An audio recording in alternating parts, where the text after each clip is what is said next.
సభకు నమస్కారం.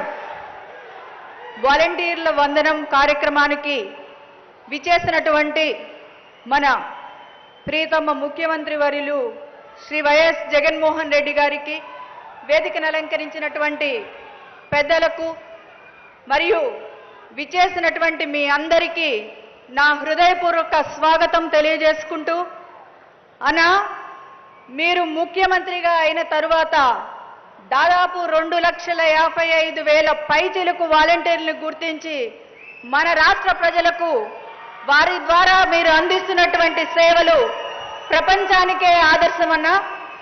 ఈరోజు చంద్రబాబు నాయుడు గారు చెప్పారు, బాబొస్తే జాబ్ వస్తుంది, ఇంటికొక ఉద్యోగం ఇస్తాను, నిరుద్యోగ భృతి ఇస్తాను అని చెప్పి మాట తప్పిన పరిస్థితులు మనందరికీ తెలుసన్నా.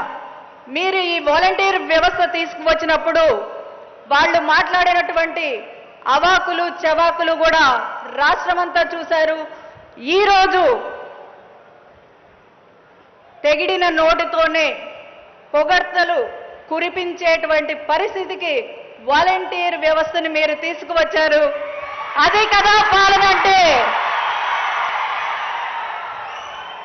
వాలంటీర్స్ను నియమించినప్పుడు వాళ్ళని ఇంటి దగ్గరికి రానివ్వడానికే చాలా మంది సందేహపడితే, ఈరోజు వాలంటీర్ అంటే మా ఇంటి అమ్మాయి, మా ఇంటి అబ్బాయి సూర్యుడైనా పొద్దున్నే వస్తున్నాడో లేదో కానీ ఫస్ట్ తారీఖు కల్లా తెల్లవారుజామునే వాలంటీర్ వచ్చి మా ఇంటి తలుపు తట్టి ఈరోజు పెన్షన్ ఇస్తున్నారు అంటే అది కేవలం మీదయే అన్నా.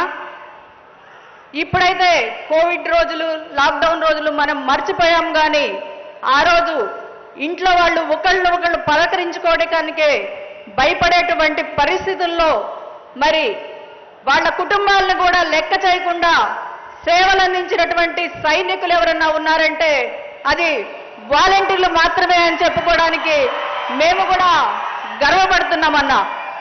ఇంకా చెప్పాలి అంటే ఈరోజు ఎవరన్నా పెద్దవాళ్ళకి బాగోకపోతే తల్లిదండ్రులు బిడ్డలకైనా ఫోన్ చేస్తున్నారో లేదో కానీ ఈరోజు వాలంటీర్కి ఫోన్ చేసి, అమ్మా మా పెన్షన్ ఏమన్నా ముందు ఇవ్వగలుగుతావా అంటే ఒక వాలంటీరు 2 కిలోమీటర్లు వెళ్ళి ఆ 3,000 తనయ్య అందించినటువంటి చరిత్ర కూడా ఈరోజు మన ఆంధ్ర రాష్ట్ర వాలంటీర్లకు ఉందని చెప్పుకోవడానికి చాలా గర్వంగా ఉందన్నా.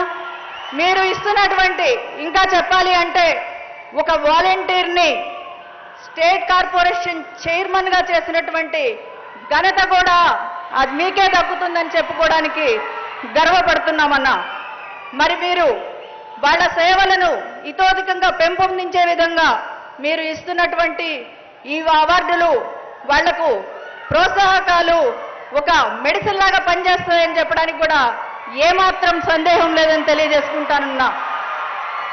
ఇంకొకటన్నా, మన దేశం హరిత విప్లవం చూసింది, నీలి విప్లవం చూసింది, శ్వేత విప్లవం కూడా చూసింది. కానీ మన రాష్ట్రానికి ఉద్యోగ విప్లవం తెచ్చినటువంటి వ్యక్తి ఎవరన్నా ఉన్నారంటే అది మీరేనన్నా. ఒకే నోటిఫికేషన్తో 1,35,000 సచివాలయటువంటి సిబ్బందిని మీరు కులం చూడలేదు, మతం చూడలేదు, ప్రాంతం చూడలేదు, పార్టీలు చూడలేదు, పారదర్శకంగా ఉద్యోగాలు ఇచ్చినటువంటి ఘనత ఏదైనా ఉందంటే అది కేవలం మీకే చెల్లుతుందన్నా. ఇంకా ఈరోజు మీరు కల్పించినటువంటి ఉద్యోగాలు ఎంత అని కేంద్రం చెప్పిన లెక్కలు 16 లక్షల మందికి ఈరోజు మన రాష్ట్రంలో ఉద్యోగాలు కల్పించబడినాయి అన్న. ఈరోజు మరి రాజధాని ప్రాంతం అన్న గతంలో 1,000 రూపాయలు ఇచ్చారు. మీరు వచ్చిన తర్వాత దాన్ని 3,000 రూపాయలకు పెంచారన్నా. మీ దయతో దాన్ని 5,000 చేయమని పెద్ద మనసుతో అంగీకరించమని కోరుకుంటా ఉన్నానన్నా.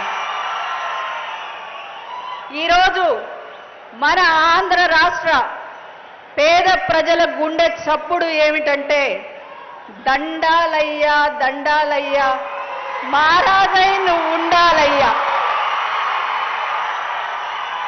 చివరిగా అన్న ఈ ప్రాంత ప్రజల కోరిక ఒక్కటి మనవి చేసుకుంటానున్నా. ఇక్కడ కార్మెల్ మాత కొండ ఉందన్న, దాని మీదకి ఘాట్ రోడ్ అడుగుతున్నారన్న.